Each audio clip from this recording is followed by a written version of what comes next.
Good morning. आज का topic है टाइप्स ऑफ ग्राफ। ग्राफ की जो दो टाइप्स होती हैं, फर्स्ट है अनडायरेक्टेड, सेकंड है डायरेक्टेड ग्राफ।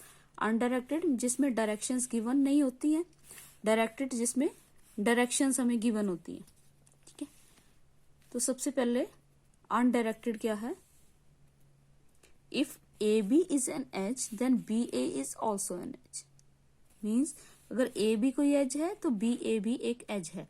बट अगर हमें डायरेक्शन दे दी तो ए डी एक एज है, बट जरूरी नहीं है कि डी ए बी कोई एज हो।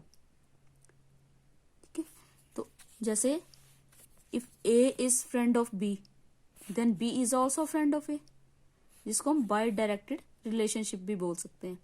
ठीक है, but if in case of directed, if AB is an edge then it is not necessary that BA is also an edge। अब अगर आप रियल लाइफ एग्जांपल इसकी देखो तो जो अनडायरेक्टेड ग्राफ है उसमें क्या आ जाती है? Facebook friends. जैसे A is Facebook friend of B, it means B is also Facebook friend of A। ठीक है, but in case of directed graph, followers relationship on Twitter, ये आपकी real life example. Means if A follows B then it doesn't mean B follows A. तो अगर आपने definition लिखनी है तो डायरेक्टेड और अनडायरेक्टेड ग्राफ की, तो graph G equal to V E, V vertices, E edges, in which every edge is undirected is known as undirected graph। ऐसे graph G V E in which every edge is directed is known as directed graph। जिसमें directions given होती हैं वो directed, जिसमें directions given नहीं होती वो undirected. और ऐसे ही एक आ जाता है आपका मिक्स्ड ग्राफ। तो मिक्स्ड ग्राफ कौन सा होता है? जिसमें डायरेक्शंस भी हो, कुछ एजेस में डायरेक्शंस हो, कुछ में ना हो। तो graph in which both edges are present, that is there are directed edges as well as undirected edges. ठीक है, तो उसको हम बोलते हैं मिक्स्ड ग्राफ। ठीक है, अब जैसे ये आपका कोई ग्राफ है,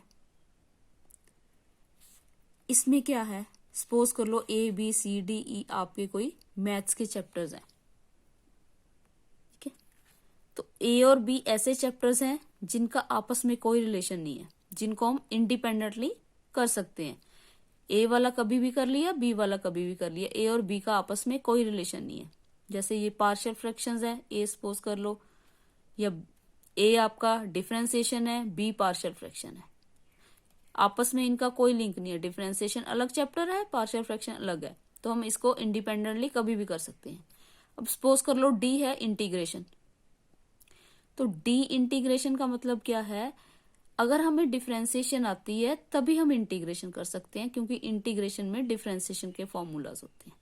तो इट मीन्स क्या है? अगर हम ए जॉब कंप्लीट करेंगे तभी डी जॉब हो पाएगी।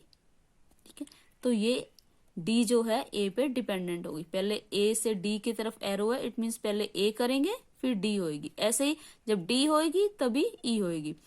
अगर हमें डिफरेंशिएशन आती है तो इंटीग्रेशन आएगी, इंटीग्रेशन आती है तभी डिफरेंशियल इक्वेशन सॉल्व कर पाएंगे। ठीक है, क्योंकि उसमें डिफरेंशिएशन और इंटीग्रेशन दोनों यूज होते हैं। ठीक है, तो ये होगी आपके एग्जांपल मिक्स्ड ग्राफ की। Thank you.